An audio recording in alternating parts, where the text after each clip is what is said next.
টুনি আর mini তারা পাশাপাশি গ্রামেরই। টুনি একদিন মিনির বাসায় আসে কাজের সন্ধানে। দিদি, তোমার বাসায় সকাল সকাল চলে এসেছে, কিছু আবার মনে করো না। কয়েক মাস ধরে আমার কোনো কাজ কাম নেই, ঘরে কোনো দানা পানি নেই। আমাকে একটা কাজ বাও করে দিতে পারবে? আমি খুব বিপদেই পড়ে এসেছি। মিনি বলে, আমি নিজেই কাজ পাই না, তোমাকে কি কাজ পাও করে দেব? তোমারটা তুমিই বাও করে নাও।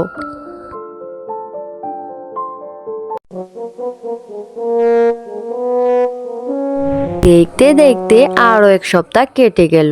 টুনি কোনো কাজ পায়নি। এইদিকে পাশের এলাকায় টোনা থাকতো। টুনা ভাবছে যে তার কৃষি কাজে একজন লোক দরকার। আর টুনা তখন বের হয়ে যায় একজন লোকের সন্ধানে।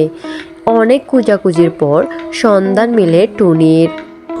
টুনি আপা, তোমার সন্ধান পেয়ে আমি চলে এসেছি। আমার বাগানে 3 বেলা পানি দিবে, আমার বাসায় কাজ করবে তো? হ্যাঁ ভাই, কাজ করব। তুমি একটা কাজ দিয়ে আমার বড় উপকার করলে যে, আমি অবশ্যই কাজে যাব কালকে থেকে। পরের দিন সকাল হতেই টুনি চলে যায় তার কাজে। আর গিয়ে কাজে লেগে পড়ে টুনি। এভাবে চলতে থাকে টুনির জীবন। বছর কানে যেতেই একদিন টুনি কাজের থেকে বাড়ি ফিরছে। আকাশটা খুব মেঘলা। হে আল্লাহ, তুমি এত বৃষ্টি কেন দিচ্ছ? আমার মালিকের ফসলগুলো তো সব বৃষ্টির পানিতে নষ্ট হয়ে যাবে।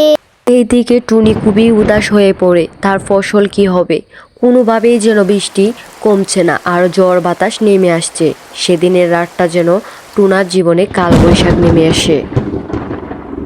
বাঁচাও ইয়াল্লা, ঝড় বৃষ্টি তো কিছুভাবেই থামছে না, আমাকে উড়িয়ে নিচ্ছে। বাঁচাও বাঁচাও। সকালবেলা উঠে দেখে সব ঘাট মাঠ বৃষ্টির পানিতে যেন ডুবে যায়। আর টুনির ফসল সব নষ্ট হয়ে গেল।